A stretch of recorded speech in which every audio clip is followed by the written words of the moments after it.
I'm meteorologist Devin Lucy with you. So on Tuesday, April 13th, quite the setup happened where a very strong line of thunderstorms came roaring through Texas, Louisiana, Arkansas. And as they moved through New Orleans and into the Gulf Coast, we had several different things come together to put an unfortunate event in place. And that was to capsize a boat that was just south of this area of Louisiana.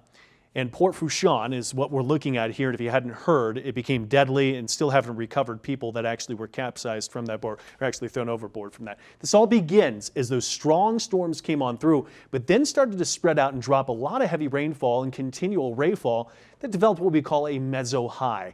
Mesoscale is just a measure of distance in meteorology we like to use. So it's still a pretty big area to us, but it's just a smaller area of high pressure when the rain-cooled air comes down.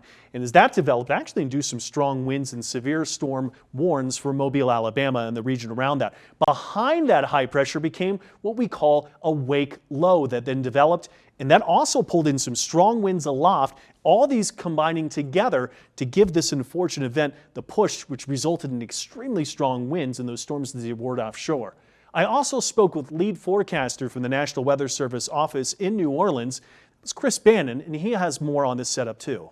We had what was called a wake low that developed on the backside of the thunderstorms and kind of started near Hammond and the north shore of Lake Pontchartrain, leading to winds that around Grand Isle and in Barataria Bay, we recorded 75 and 76 mile an hour wind gust. Wow. And then those winds continued to push down south.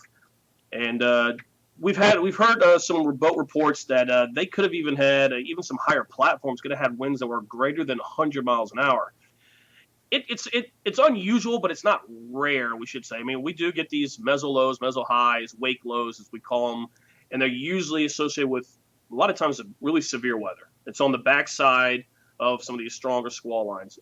So in many of these situations where unfortunate events result from a combination of many different factors in a meteorological setup, the strong winds, all the heavy rainfall, meso high, the wake low, and even tapping in some strong winds that were just a few thousand feet off the ground to push down to the ground. For Weather Nation, I'm meteorologist Devin Lucy.